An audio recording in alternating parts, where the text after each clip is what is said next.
అది నువ్వు ఆగు రోజా. అదేం లేదు శృతి. అప్పుడంటే ఆవేశంలో గొడవ పడ్డాం, అదైపోయింది. ఇప్పుడు మేం కలిసిపోయాం, అందుకే హెల్ప్ చేశాను. ఏమంటావు శ్రావ్య? అవునవును. మరి రాజీవ్ నిన్ను...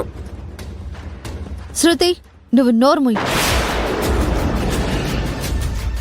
అన్నీ నీకే కావాలి.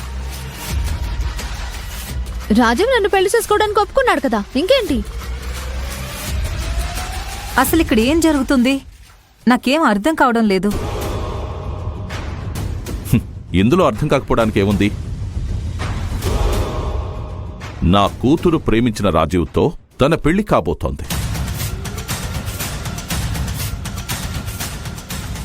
ఇంతకంటే గుడ్ న్యూస్ ఏముంటుంది చెప్పు? మనం చెయ్యలేని పనిని జ్యోతి చేసింది.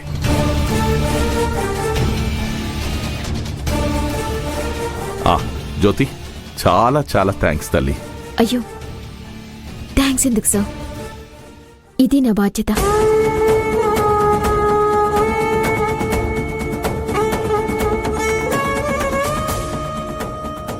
నిజంగా నీది చాలా గొప్ప మనసు జ్యోతి.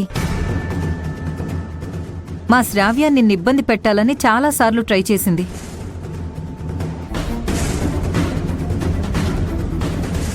అయినా నువ్వేది మనసులో పెట్టుకోకుండా తన ప్రేమను అర్థం చేసుకుని ఇష్టపడిన వాడితో పెళ్లి కొప్పించావు.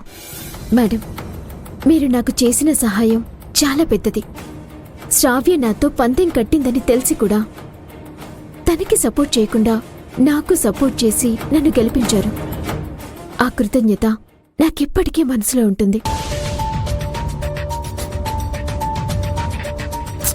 ఈ హ్యాపీ మూమెంట్ లో ఆ బ్యాడ్ ఇన్సిడెంట్ ఎందుకు గుర్తు తెచ్చుకోవడం?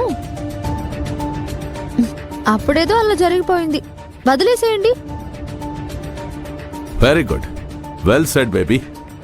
డాడీ, ఇంకెందుకు లేటు? రాజీవ్ వాళ్ళ ఇంటికి వెళ్ళి పెళ్లి ముహూర్తాలు పెడదాం, పదండి. అరే, అంత తొందరేంటే?